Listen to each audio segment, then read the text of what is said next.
नमस्कार। हिंदी की पाठशाला यूट्यूब चैनल में आप सबों का स्वागत है।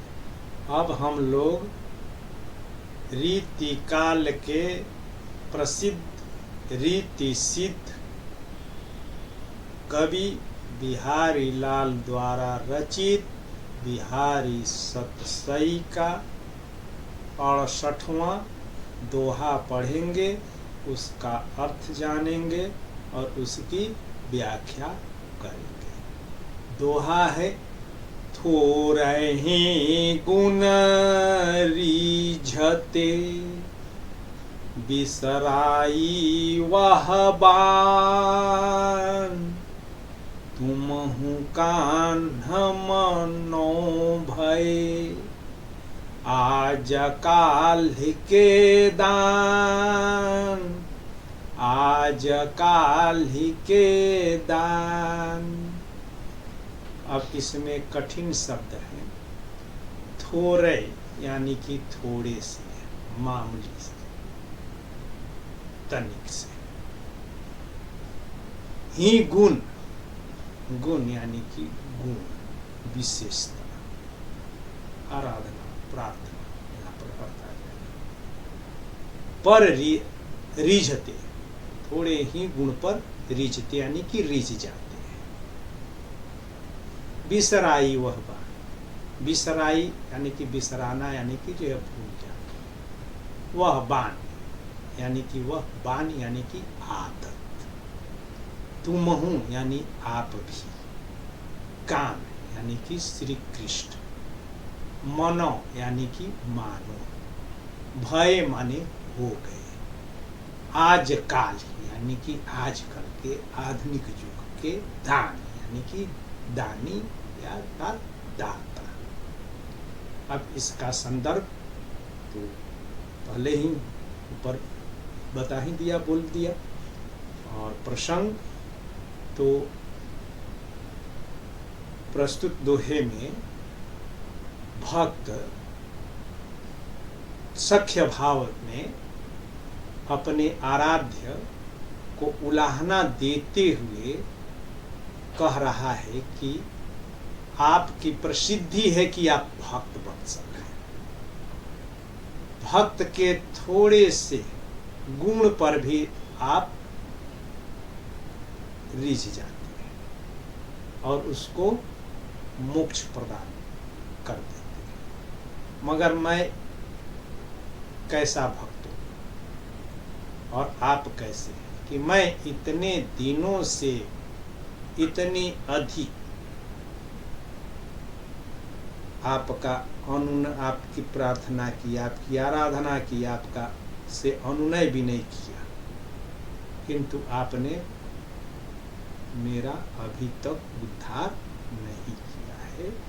और जो आपको भक्त वत्सल की जो उपाधि मिली है, यह उपाधि के आपके इस कृत्य के अनुरूप नहीं है।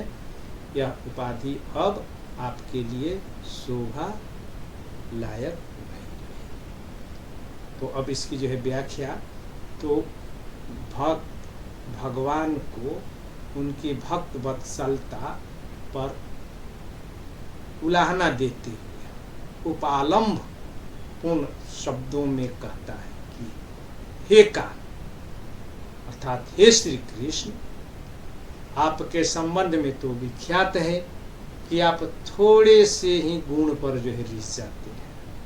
कोई आपकी थोड़ी सी भी जो है भक्ति कर लेता है या आपके प्रति थोड़ी सी भी भक्ति प्रदर्शित करता है, जैसे सुदामा का भी जो है पर आप जो है रीझ,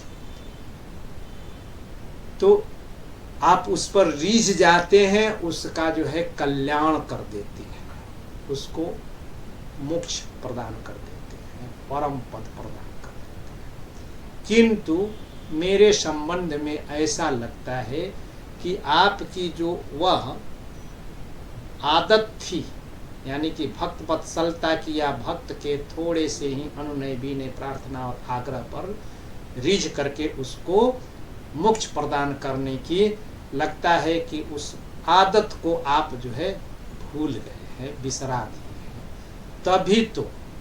और ऐसा लगता है कि हे श्री कृष्ण, आप भी आजकल के दाताओं की तरह, जो भक्त या याचक के गुणों पर जो है ध्यान नहीं देते, वरन वे स्वार्थी होते हैं और स्वार्थवश और प्रदर्शन प्रियता के लिए ही वह जो है दान देते हैं, जिससे कि उनके की दानशीलता की जो है चर्चा, उनकी दानशीलता की समाज में प्रचार।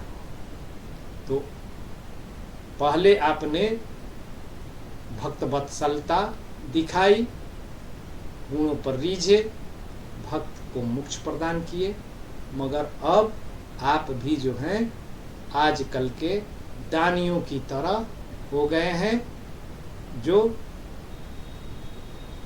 याचक या भक्त के गुणों की अपेक्षा अपनी लोकप्रियता कैसे जो है मिले या बढ़े, इस पर आप जो है ध्यान देने लगे हैं।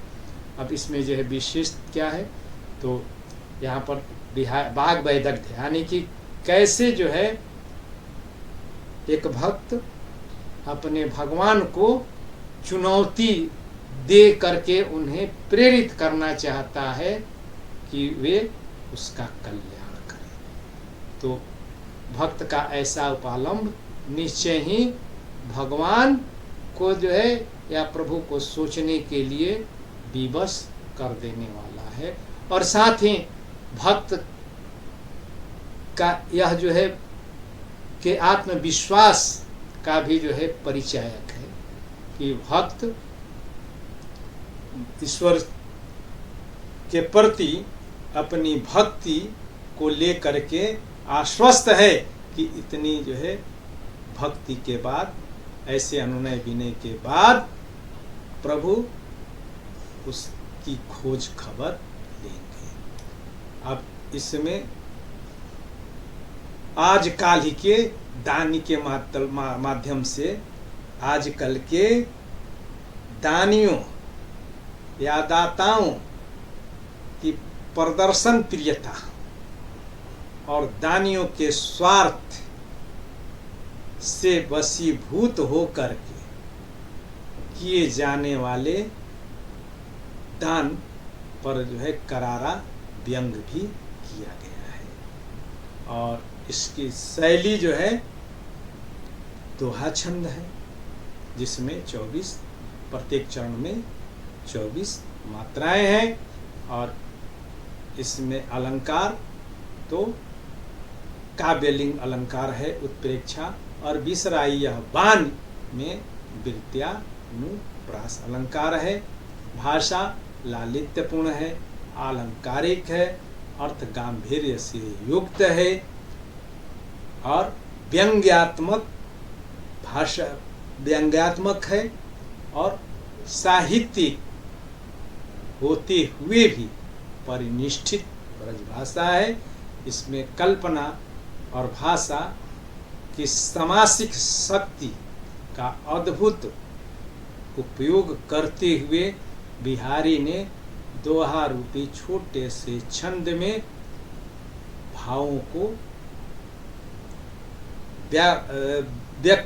गंभीर भावों को व्यक्त करने में सफलता प्राप्त की है।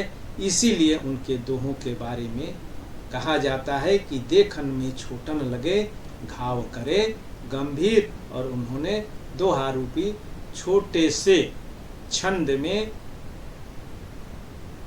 भाव को ऐसा भरा है मानो उन्होंने गागर में सागर भास को समाहित कर दिया है। बहुत बहुत धन्यवाद। इसको बार बार देखेंगे और सुनेंगे और अपने मित्रों के बीच शेयर और सब्सक्राइब करेंगे। फिर मिलते हैं अगले दोहे के